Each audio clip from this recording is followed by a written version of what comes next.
So hello students, welcome back to PSC for CBSE. और आज की वीडियो में हम बात करेंगे रामवृक्ष बेनीपुरी द्वारा लिखित बाल गोविंद भगत की हिंदी व्याख्या को।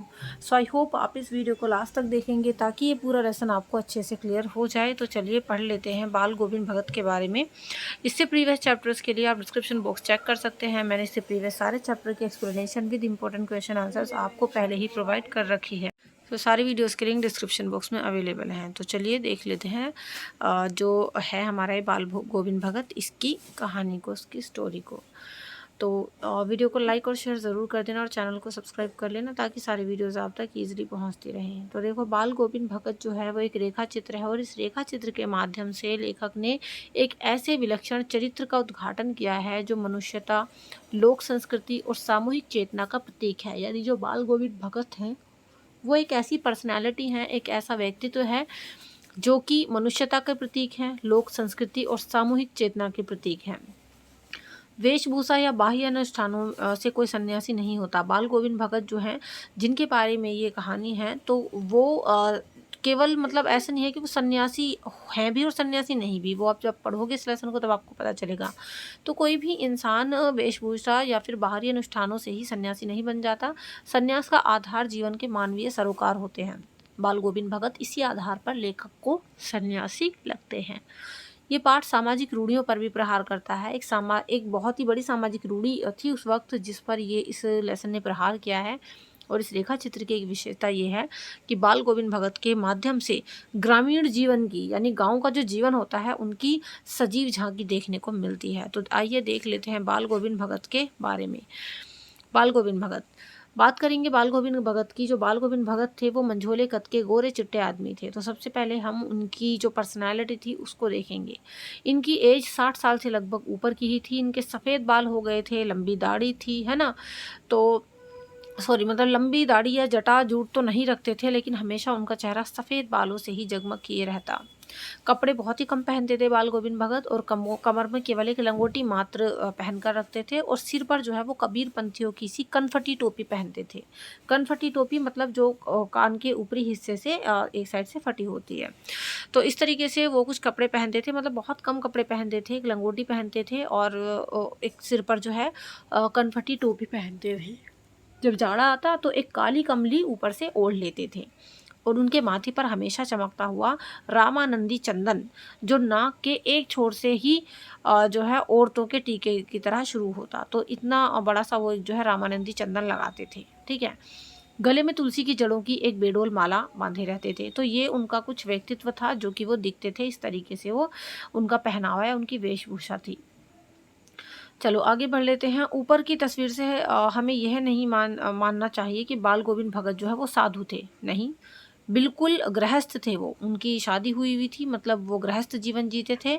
और उनकी गृहिणी की तो मुझे याद नहीं, उनके बेटे और पतोहू को तो मैंने देखा था। मतलब यहाँ पर जो रामवृक्ष बेनीपुरी जो लेखक हैं इस लेसन के, वो कह रहे हैं कि उनकी जो वाइफ थी उसके बारे में तो मुझे कुछ याद नहीं है, लेकिन उनके बेटे और उनकी पतोहू यानी जो बहू थी उनको उन्होंने देखा था। थोड़ी खेती बाड़ी भी थी और एक अच्छा साफ सुथरा मकान भी था। तो बाल गोविंद भगत के बेटे और बहू थे, खेती बाड़ी भी थी और एक अच्छा साफ सुथरा मकान भी उनका था। लेकिन खेती बाड़ी करते, परिवार भी रखते। बाल गोविंद भगत साधु थे। साधु की सब परिभाषाओं में खरे उतरने वाले थे, है ना। साधु भी थे वे, लेकिन वो ऐसा नहीं है कि शादी हुई थी उनकी या फिर उनका गृहस्थ जीवन था तो वो साधु नहीं थे। वो कहीं ना कहीं साधु भी थे। कबीर को वो साहब मानते थे, मतलब कबीर में उनका बहुत ज़्यादा विश्वास था। कबीर को बहुत ही ज़्यादा मानते थे। कबीर के कहे अनुसार वो चलते थे। चलिए, उन्हीं के गीतों को गाते, उन्हीं के आदेशों पर चलते। कभी झूठ नहीं बोलते। हमेशा उनका जो व्यवहार था वो खरा था। किसी से भी दो टूक बात कहने में बिल्कुल संकोच नहीं करते थे। जो मन में होता था वही कह देते थे। ना किसी से खामखा की झगड़ा मोल लेते थे कि बेफालतू में किसी से झगड़ा कर लिया। और किसी की चीज़ ना तो छूते और ना बिना पूछे व्यवहार में लाते। तो इस नियम को कभी कभी इतनी बारीकी तक ले जाते कि लोगों को कौतूहल हो जाता है ना, लोगों को परेशानी भी हो जाती कभी कभी उनके इस बिहेवियर से। और इसके अलावा देखो वो कभी दूसरों के खेत में शौच करने को भी नहीं बैठते थे, यानी टॉयलेट वगैरह भी किसी और के खेत में नहीं करते थे। वो गृहस्थ थे, लेकिन उनकी सब चीज़ साहब की थी। मतलब साहब कौन था? कबीर थे उनके लिए, कबीर को वो साहब मानते थे। जो कुछ उनके खेत में पैदा होता था ना, वो क्या करते, उसको सिर पर लादते थे और सबसे पहले उसे साहब के दरबार में ले जाते, यानी कबीर के दरबार में ले जाते, जो उनके घर से कहाँ कितनी दूर था? 4 कोस की दूरी पर था। तो देखो सारा कुछ जो भी वो खेती-बाड़ी करते उसको लाद कर जो है वो साहब के दरबार में ले जाते, और उनके घर से वो काफ़ी दूर था, लगभग 4 कोस की दूरी पर था। एक कबीरपंथी मठ से मतलब, ठीक है? और वो दरबार में भेंट रूप जो है रख लिया। तो जो भी उनका अनाज वगैरह जो भी होता था, वो उनको साहब यानी कबीर के दरबार में ले जाते, जो कि उनके घर से 4 कोस दूर था, और वहाँ से जो कुछ उनको भेंट के रूप में मिलता था, प्रसाद समझकर उसको वो ले आते और उसी से अपना घर का गुज़ारा चलाते। तो इतना जो है उनके दिल में, उनके हृदय में मान था कबीर को लेकर के। तो बहुत अच्छे इंसान थे, ऊपर जितना अभी तक हमने पढ़ा है उससे हमें ये पता चलता है। अब इन सब के ऊपर मैं तो मुग्ध था उनके मधुर गान पर। तो यहाँ देखो, यहाँ पर लेखक कह रहे हैं कि ये सब चीज़ें तो थी ही, लेकिन इनसे ज़्यादा मैं उनके मधुर गान पर जो है बहुत ज़्यादा मुग्ध था। तो उनका जो संगीत था, जो वो गाना वगैरह गाया करते थे, वो बहुत अच्छा लगता था, है ना? जो हमेशा ही सुनने को मिल जाता था।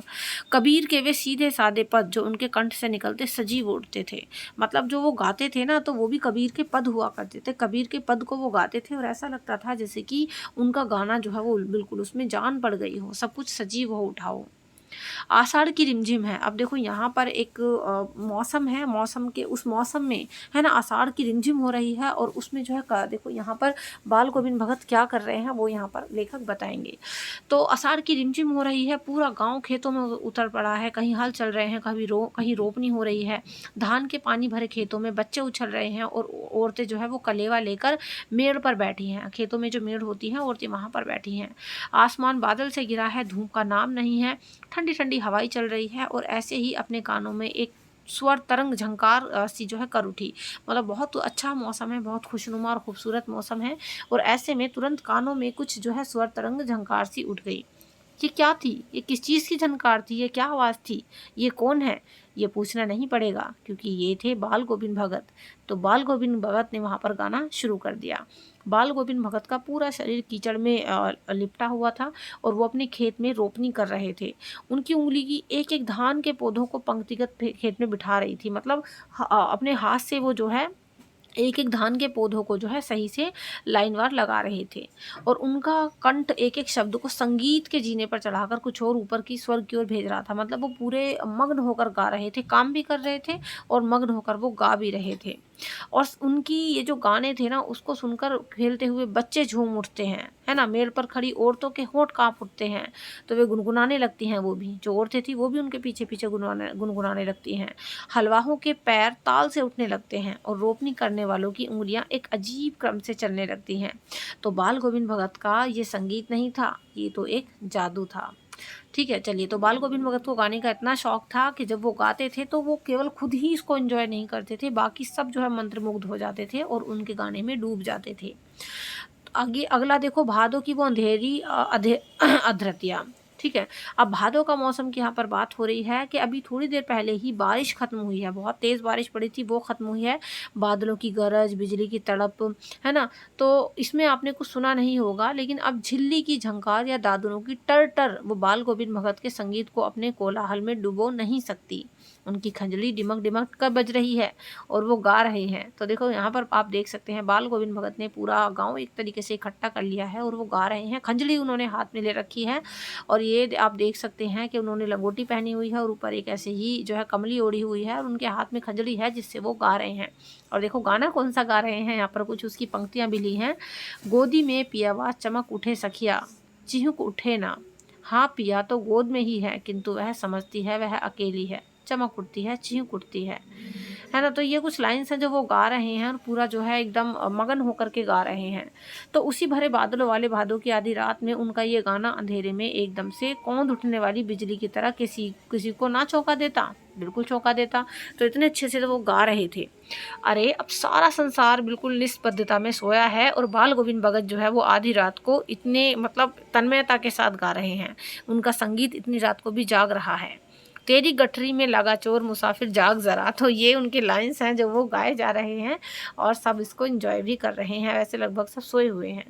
अब कार्तिक आया नहीं कि बाल गोविंद भगत की प्रभातियाँ शुरू हो गई। तो देखो अब अगला मौसम आया कार्तिक, तो बाल गोविंद भगत की प्रभातियाँ का मतलब सुबह सुबह वो जो है गाना गाना शुरू कर देते।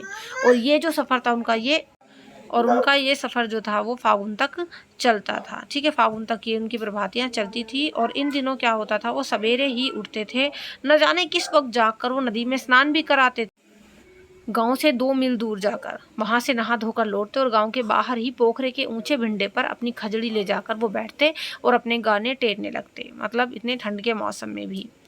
तो यहाँ पर लेखक कह रहे हैं कि मैं तो शुरू से ही देर तक सोने वाला हूँ, लेकिन एक दिन माघ की उस दांत किटकिटाने वाली भोर में, मतलब इतना सुबह सुबह जबकि इतनी ज़्यादा ठंड पड़ रही थी कि दांत किटकिटा सकते थे आप, तो इतनी ठंड में जो है वो गा रहे थे। और ऐसी ठंड में मैं तो आराम से सोकर लेट उठता था, लेकिन उनका जो संगीत था वो मुझे भी पोखरे पर खींच ले आया।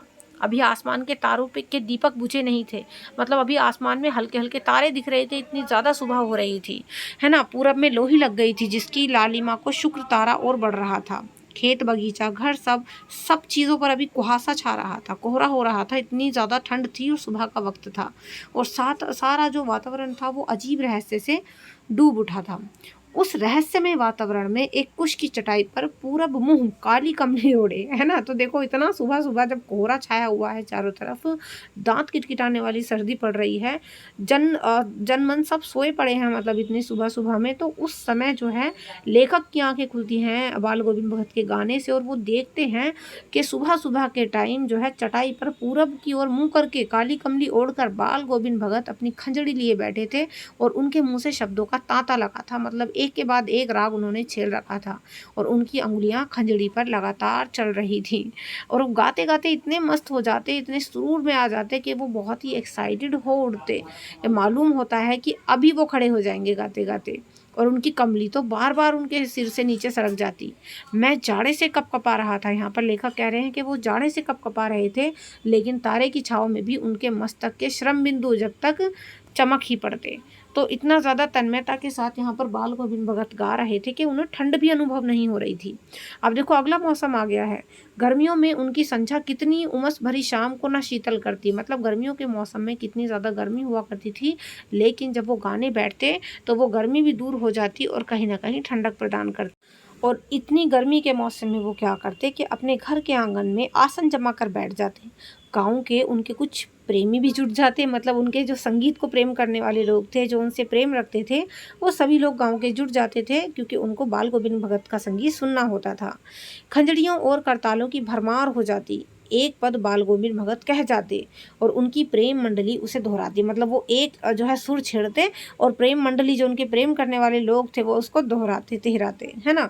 धीरे धीरे जो स्वर था वो ऊंचा होने लगता था, मतलब पूरे सुर से सुर और ताल से ताल मिलने लगती थी, एक निश्चित ताल एक निश्चित गति से।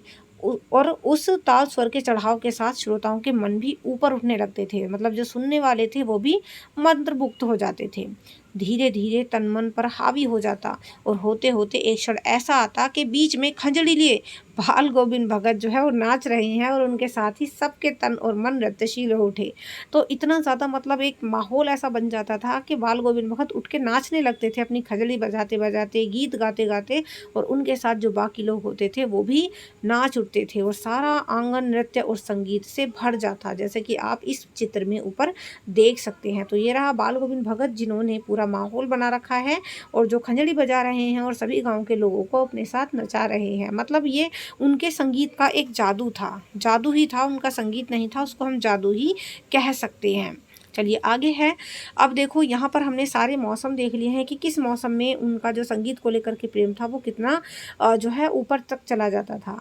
अब बात करेंगे बाल गोविंद भगत की संगीत साधना का चरम उत्कर्ष उस दिन देखा गया जिस दिन उनका बेटा मरा। जी हाँ, यहाँ से कहानी में थोड़ा सा दुखद मोड़ आ गया। बाल गोविंद भगत संगीत प्रेमी तो थे ही, लेकिन संगीत को लेकर उनके मन में कितना ज़्यादा प्रेम था ये उस दिन पता चला जिस दिन उनके बेटे की मृत्यु हो गई। इकलौता बेटा था, है ना। कुछ सुस्त था और थोड़ा सा बोदा सा था, लेकिन इसी की वजह से बाल गोविंद भगत उसे और भी मानते थे, क्योंकि उनका बेटा थोड़ा सा जो है सुस्त और बोदा सा था इसलिए। लेकिन अब उसकी मृत्यु हो गई थी। उनकी समझ में ऐसे आदमियों पर ही ज़्यादा नज़र रखनी चाहिए या उनसे ज़्यादा प्यार करना चाहिए, क्योंकि ये जो लोग होते हैं इस तरीके के, वो निगरानी और मोहब्बत के ज़्यादा हकदार होते हैं। बड़ी साध से उसकी शादी कराई थी उन्होंने, और पतोहू भी बड़ी समझदार और सुशील उनको मिली थी, यानी बेटे की बहू बहुत अच्छी थी उनकी। घर की पूरी प्रबंधिका बनकर भगत को बहुत कुछ दुनियादारी से निवृत्त कर दिया था, मतलब पूरी जिम्मेदारी उनकी बेटे की बहू ने अपने सिर पर ले ली थी, और बाल गोविंद भगत उससे बहुत ही प्रसन्न रहते थे।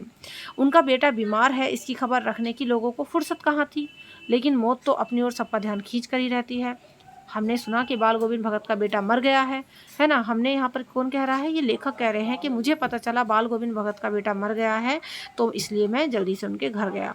देखकर दंग रह गया। देखकर दंग क्यों रह गए, देखो यहाँ पर लेखक, क्योंकि बाल गोविंद भगत ने आज कुछ अलग ही चीज़ उनके सामने प्रकट कर दी। बाल गोविंद भगत ने क्या किया कि बेटे को आंगन में एक चटाई पर लिटाकर उसको एक सफ़ेद कपड़े से ढक रखा है। जैसे कि सब मतलब जो है मृत शरीर को सफ़ेद कपड़े से ढक देते हैं, इसी तरीके से बाल गोविंद भगत ने भी उसको ढक रखा है।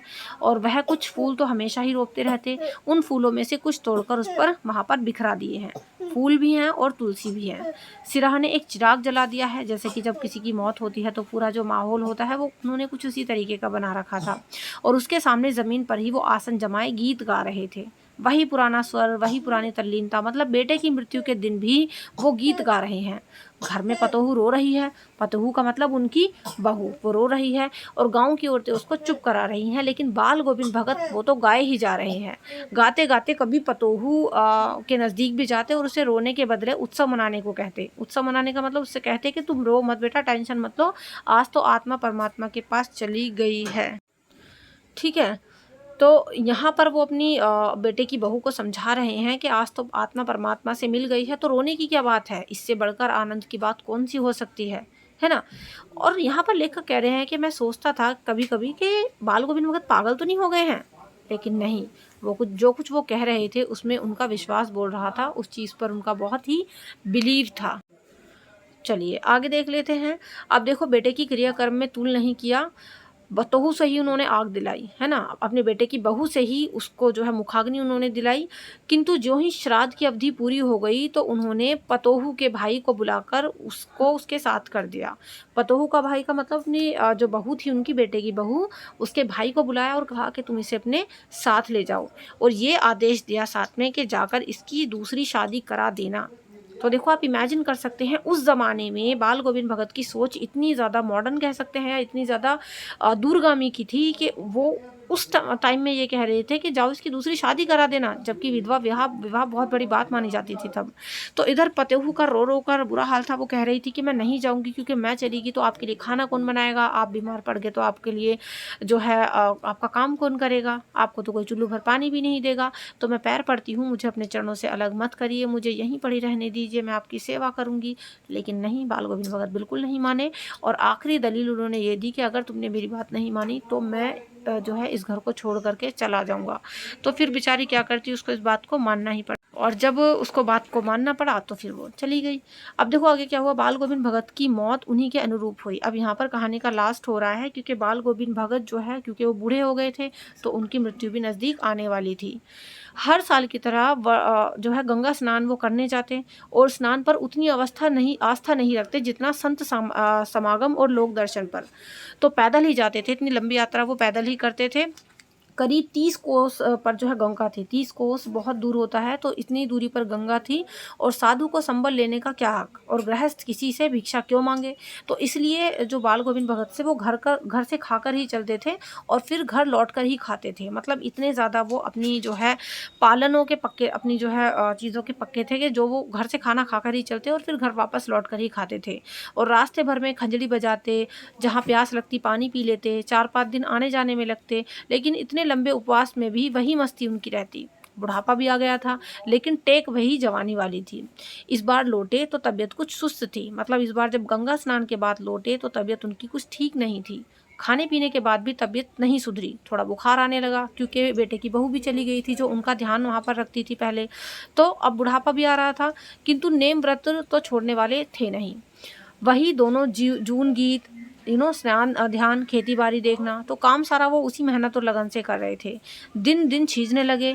लोगों ने नहाने धोने से मना किया, क्योंकि जैसे जैसे और ज़्यादा वो बीमार पड़ रहे थे तो लोगों ने कहना शुरू कर दिया कि भाई तुम इतना ज़्यादा पानी में मत घुसो। आराम करने को कहा लोगों ने, लेकिन उन्होंने नहीं सुना। किंतु वो हर हर बात को जो है हंसकर टाल देते थे। अब जिस दिन उनकी देखो मृत्यु हुई, यहाँ पर लेसन का लास्ट हो रहा है, उस दिन भी संध्या में उन्होंने गीत गाए, क्योंकि गीतों का बहुत ज़्यादा शौक था, तो गीत वो गाते थे। किंतु मालूम होता जैसे तागा टूट गया हो, माला का एक एक दाना बिखरा हुआ। भोर में लोगों ने गीत नहीं सुना, क्योंकि हर सुबह हर किसी के जो दिन की शुरुआत होती थी वो बाल गोविंद भगत के गीतों से होती थी, लेकिन आज की सुबह किसी ने उनके गीतों को नहीं सुना, कोई आवाज़ नहीं आई। जाकर देखा तो बाल गोविंद भगत नहीं रहे, सिर्फ उनका पंजर पड़ा है। पंजर का मतलब उनका पार्थिव शरीर वहाँ पर पड़ा था। तो इस तरीके से बाल गोविंद भगत की कहानी होती है फिनिश। आई होप आपको अच्छे से समझ में आ गई होगी। वीडियो अच्छी लगी हो तो लाइक और शेयर करें, चैनल को सब्सक्राइब करें, और प्रीवियस वीडियोज़ के लिए आप डिस्क्रिप्शन बॉक्स चेक कर सकते हैं। बाकी बाल गोविंद भगत की कहानी से आपको क्या प्रेरणा मिलती है, आप कमेंट सेक्शन में भी मुझे बता सकते हैं। तो चलिए, do like share comment and subscribe. See you in the next video. Thank you so much and good bye.